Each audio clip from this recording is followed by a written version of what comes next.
Hello friends, welcome to புதுமை சமையல். இன்றைக்கி நம்ம சேனலில் மூட்டு வலி கால் வலிக்கான வீட்டு வைத்தியம் தாங்க பார்க்க போகிறோம். நிறைய பேருக்கு உள்ள பிரச்சனை பார்த்திங்கன்னா மூட்டு வலி, கால் வலி, குதிங்கால் வலி தாங்க. இதுக்கு நிறைய டேப்லெட்டு, ஆயில்மெண்ட்டு இந்த மாதிரிலாம் வாங்கி யூஸ் பண்ணியிருப்பாங்க. அப்போவுமே அது சரியாகவே ஆகாது. அந்த மாதிரி ப்ராப்ளம் உள்ளவங்க நம்ம வீட்டில் இருக்கிற சிம்பிளான பொருட்களை வச்சு நம்மளே ஹோம் ரெமடி ட்ரை பண்ணி பார்க்கலாங்க. அதில் ஓரளவு நம்மளுக்கு வலி குறைய ஆரம்பிக்கும். இதே தொடர்ந்து அதிகப்படியாக நம்ம வீட்டு வைத்தியம் செஞ்சும் இருக்குது அப்படின்னா கண்டிப்பாக நீங்கள் டாக்டரை கன்சல்ட் பண்ணுறது தாங்க ரொம்பவே நல்லது. இன்றைக்கி இந்த வீடியோவில் மூட்டு வலிக்கான சிம்பிளான வீட்டு வைத்தியம் தான் பார்க்க போகிறோம். வீடியோ ரொம்பவே இன்ட்ரெஸ்டிங்காக இருக்கும், ஸ்கிப் பண்ணாமல் பாருங்கள். ஓகே, வாங்க அந்த சூப்பரான வீடியோக்குள்ளே போய் பார்க்கலாம்.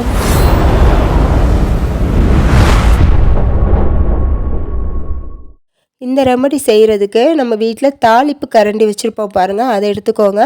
ஸ்டவ் ஆன் பண்ணிவிட்டு அதை வச்சுக்கோங்க. இப்போ இதில் 1/4 டம்ளர் அளவுக்கு தண்ணி சேர்த்துக்கலாம். அடுத்ததாக நம்ம சேர்க்க போகிற முக்கியமான பொருள் பார்த்திங்கன்னா ஆலிவ் ஆயிலுங்க. கண்டிப்பாக ஆலிவ் ஆயில் மட்டும்தான் இதுக்கு சேர்க்கணும். அப்போ தான் நல்ல ரிசல்ட் கொடுக்கும். ஆலிவ் ஆயிலில் வலியை போக்கக்கூடிய தன்மை இருக்குங்க. அதனால் நம்ம மூட்டு வலி, கால் வலிக்கெல்லாம் ஆலிவ் ஆயில் யூஸ் பண்ணுறது ரொம்பவே நல்லதுங்க. இப்போ ஆலிவ் ஆயில் நான் எவ்வளோ சேர்த்துருக்கேன்னு பார்த்தீங்கன்னா ஒரு டேபிள் ஸ்பூன் அளவுக்கு சேர்த்துருக்கேங்க. அடுத்ததாக நான் சேர்த்துருக்கிறது பார்த்தீங்கன்னா சால்ட் உப்புங்க. அது ஒரு 1/2 டீஸ்பூன் அளவுக்கு சேர்த்துருக்கேன். உங்கள்கிட்ட கல்லுப்பு இருந்துச்சுன்னா தாராளமாக கல்லுப்பு 1/2 டீஸ்பூன் அளவுக்கு சேர்த்துக்கோங்க.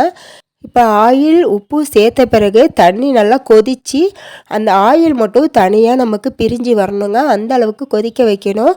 ஒரு 5 மினிட்ஸ்லேயே பார்த்தீங்கன்னா அது நல்லா தண்ணியெலாம் சுண்டி ஆயிலும் உப்பும் இந்த மாதிரி கன்சிஸ்டன்சியில் வரணுங்க. நம்ம சேர்த்த ஆயில் மட்டும்தாங்க அந்த கரண்டியில் இருக்கணும். அந்த அளவுக்கு சுண்ட விட்டு நம்ம ஸ்டவ்வை ஆஃப் பண்ணிவிட்டு இதை இறக்கிக்கலாங்க.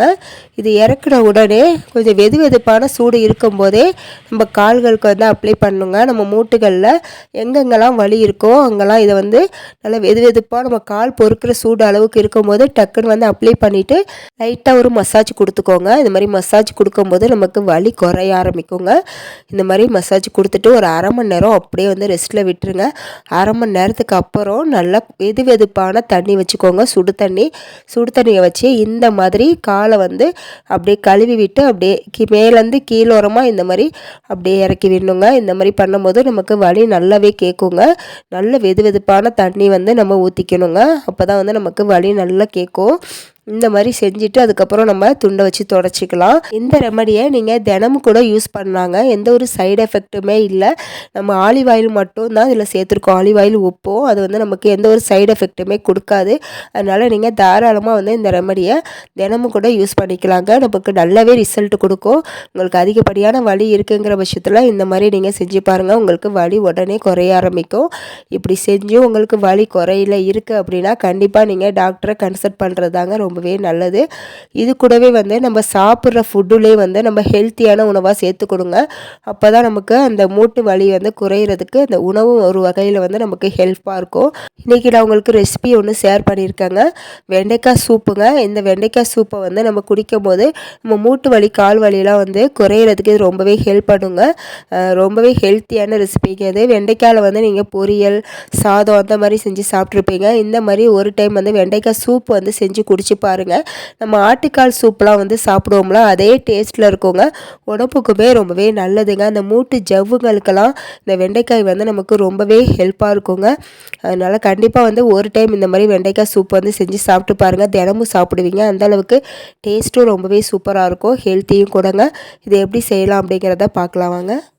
வெண்டைக்காய் சூப் செய்கிறதுக்கு வெண்டைக்காயை இந்த மாதிரி கிராஸாக கட் பண்ணி வச்சுக்கோங்க.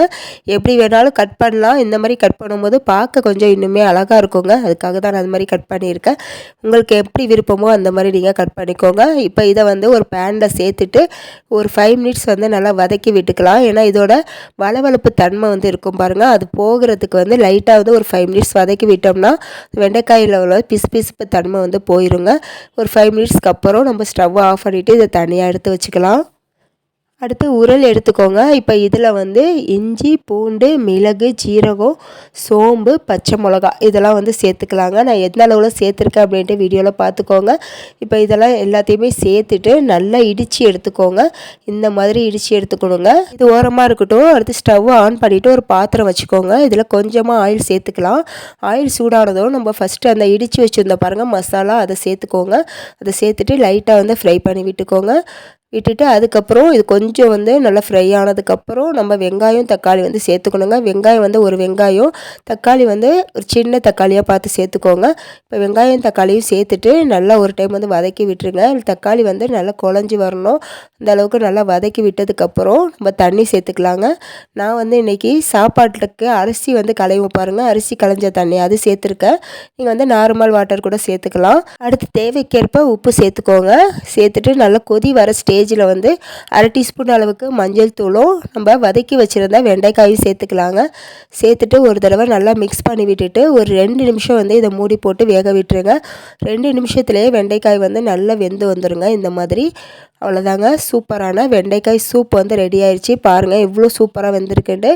வாசம் வந்து பார்த்திங்கன்னா நல்லா கமன்னு இருக்குங்க. நம்ம வீட்டில் ஆட்டுக்கால்லாம் வாங்கி சூப் வச்சா எந்த அளவுக்கு வாசம் இருக்குமோ அதே போல் சூப்பராக இருக்குங்க. டேஸ்ட்டும் அதே மாதிரியே இருக்கும். இதை நீங்கள் சூடாக அப்படியே வந்து சூப்பு மாதிரி குடிச்சிடுங்க.